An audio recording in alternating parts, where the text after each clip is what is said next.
Why build a better Etsy listing than a famous guru?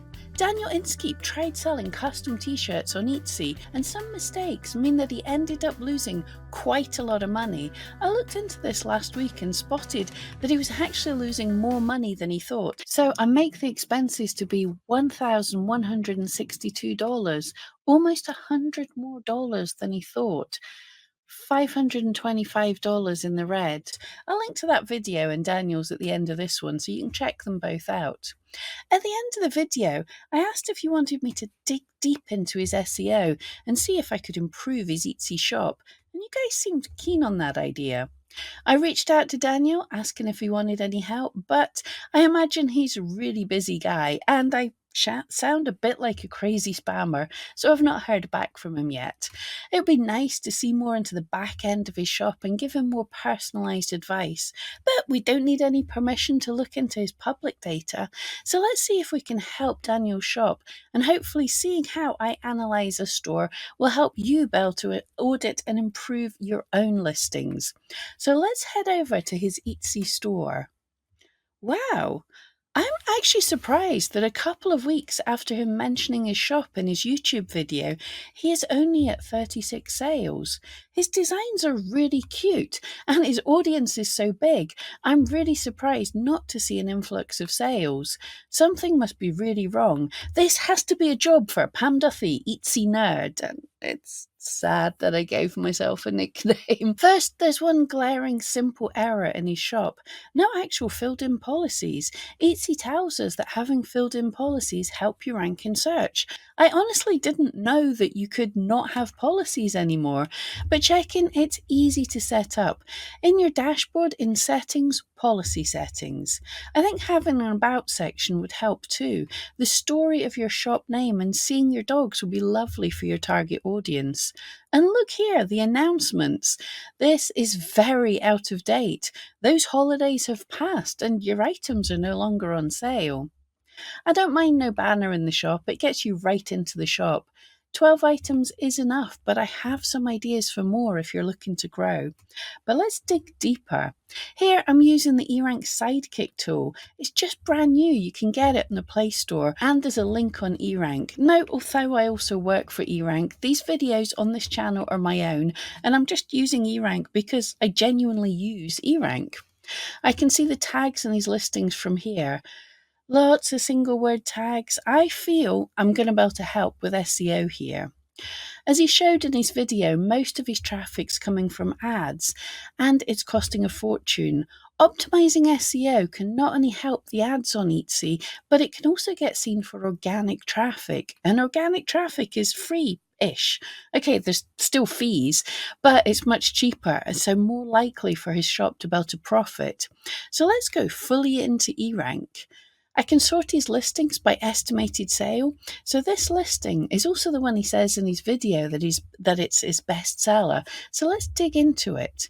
98% visibility, that means he's had a high number of daily views, higher than 98% of listings on Etsy, so that's a good start.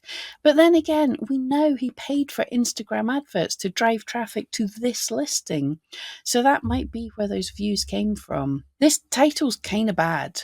On Etsy, you don't need to be duplicating keywords. And there are only 8 tags. At least on this listing, there are multi-word tags, so that's good. And some of the words in the tags are doubled up on his title, so again, good. But he really could do with using all 13 tags. That gives more opportunity to be found for even more searches.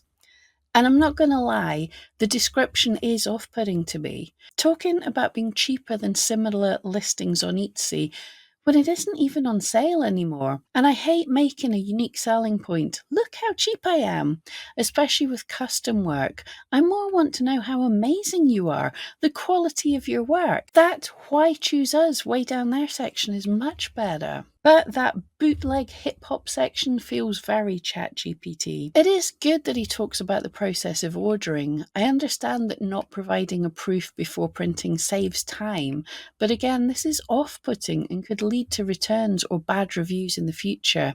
Yes, it can take a little longer, but a proof is that extra touch that makes the customer more confident to buy from you. 6 images, you're not penalised for that, but you You could totally do more. I know you have that exact shirt in your hands, so take some photos of you with your dog. Let me see the back of the shirt, the label on the shirt, and the quality seams that you talked about. So I know I always say don't change listings that are doing well, but we can bet most of these sales come from ads, so I don't think we can hurt it by optimizing it.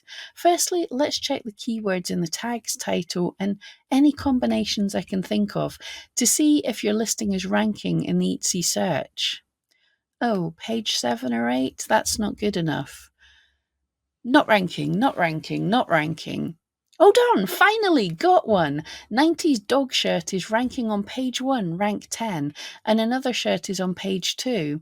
That's good, but no one's really searching for that term.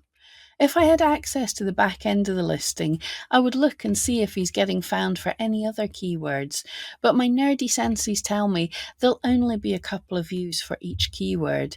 So I can't really break this if it's not getting any organic traffic. Let's optimize it. First, I'll make a new keyword list to save the keywords I find. Now, as I'm always looking at trends, my SEO senses are tingling with shirt. I seem to remember t-shirt is often a popular term, so I'm checking in the monthly trends. And yes, t-shirt is the 14th top searched keyword on Etsy last month, then shirt, then t-shirt. Let's dig into the keyword tool. Start broad but descriptive with custom dog shirt. It's not bad, there are year-round searches. Let's scroll down to the keyword ideas. And I click on the star beside any keywords to save those keywords to my list. Click the search trend column to filter by what's hottest right now. Personalized is more popular than custom at the moment, and he never used any gifting keywords at all, although he did mention he thought it would make a great gift. Oh, and it could be a really cool Father's Day gift. I feel these t-shirts are more masculine. If you target dog dads, that doesn't stop females buying them, but there is a shortage of masculine gifts compared to feminine. Corgi gifts, that reminds me, people search for specific breeds of dogs, not just dog. French Bulldog.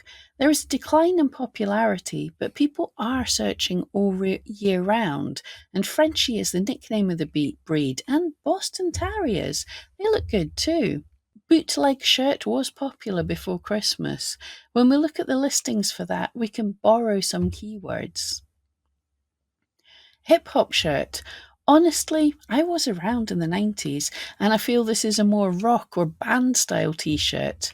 Yeah, when we look at the listings, the styles are all over the place. Band t shirts. Wow, at the IP infringing issues, but his listing isn't IP infringing. But the styles do look more similar. No one's searching for rock shirt, but we can still get some good keywords. Okay, that's enough to start building. I never spend too long on keyword research. Best to come up with some ideas and then get the listing listed. Creating listings is an experiment. Try some keywords and see what your data and your shop stats tells you. Now, titles are your prime real estate in your listing. Both the customer and the algorithm see them, and then the tags back up the title. I think Boston Terrier and French Bulldog owners are similar enough that we can cater to both of them in the listing. Then, if other breed owners find this listing and want a custom tee of their own dog, we can use those images to make custom listings for that new breed. Daniel's title has a lot of repetition, which we don't need on Etsy, but I don't hate the start of it. Remember, customers see the start of the title in search. How about retro 90s custom dog shirt to start, then vintage bootleg band style personalized French Bulldog t-shirt, perfect pet dad gift. And if I go in my list and flag every keyword that's covered by that title, you can see it's hidden a whole load. Then pick a mixture of relevant tags. Tags don't always have to make sense as phrases. Sometimes you have to break them up because we're limited to 20 characters in a tag, or compound tags like dad, father, mum, which Etsy can mix and match with a gift for tag to know your listing is relevant for many variations. I also think Daniel could make ready-to-print breed-specific shirts.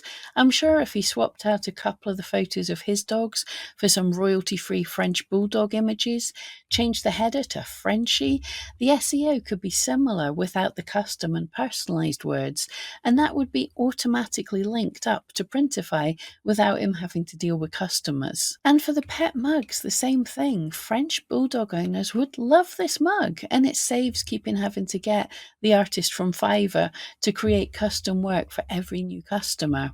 I know he likely makes plenty of money in other ways, but I feel having ready-to-print listings would make this shop more scalable and more appealing, and I do love it already.